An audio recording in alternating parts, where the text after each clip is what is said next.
high-stakes administrative clash erupts at URSB. Minister Mao's mandatory leave directives collide with IGG interdiction order.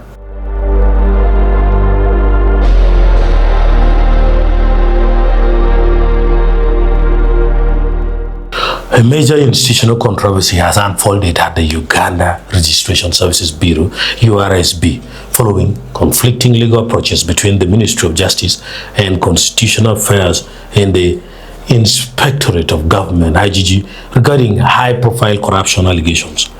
While Minister Norbert opted to send top officials on mandatory leave pursuant to a presidential directive, the IGG has formally demanded their immediate interdiction. So, what's the key developments and background?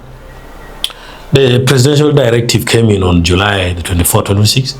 President URSB issued an official directive instructing specific URSB officials to proceed on leave pending an exhaustive audit into allegations of embezzlement of government funds, abuse of office, money laundering, and institutional mismanagement. The president tasked the Inspector General of Government to lead the investigations, assisted by ministry auditors. Minister Mao's action on August 12 to the 18th, 2026, following consultations with the senior top management of the Ministry of Justice and Constitutional Affairs and receipt of the President's letter, Minister Mao issued letters placing 5 senior URSB officials on mandatory leave effective August 17, 2026. The affected officials include Masike Kainebosha, who is the Registrar General, Alex Anganya, Deputy Registrar General, Arthur Kwesiga, the Commissioner ICT and Innovation. There's Gilbert Agaba, the Commissioner Registration Services, and then Walid Kale, Assistant Commissioner Registration Services. Both engagement was involved. On Tuesday, August 18, 2026, Minister Mao formally met with the URSB board and management to deliberate on interim arrangements and administrative continuity. The IGG counter-directive and interdiction push. IGG former directive Lady Justice Naluze Aisha Batala, the Inspector General of Government, publicly directed Minister Mao to immediately interdict Registrar General Mercy Kaino Gisu rather than placing her on leave. The IGG cited Article 230 of the Constitution of Uganda and Section 113(6) of the Inspectorate of Government Act.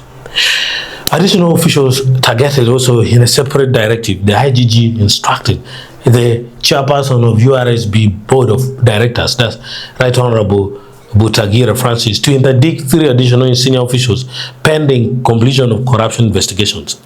Suspension of training activities was also involved. The IGG's directive also ordered the immediate suspension of URSB's scheduled presidential executive training at the National Leadership Institute, NALI, in Chankwanzi, which was set to run from August the 16th to August the 21st, 2026, until the investigations are concluded.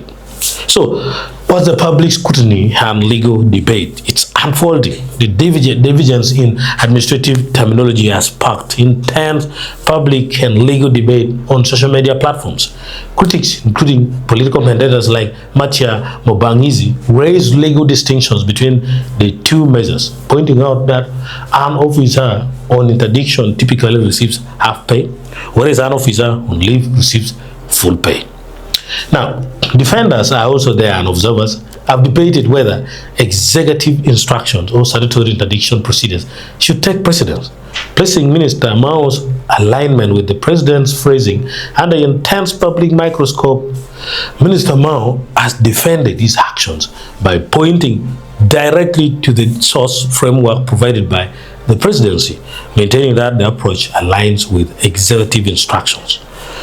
Further detailed administrative statements from the ministry are expected as investigations continue to progress.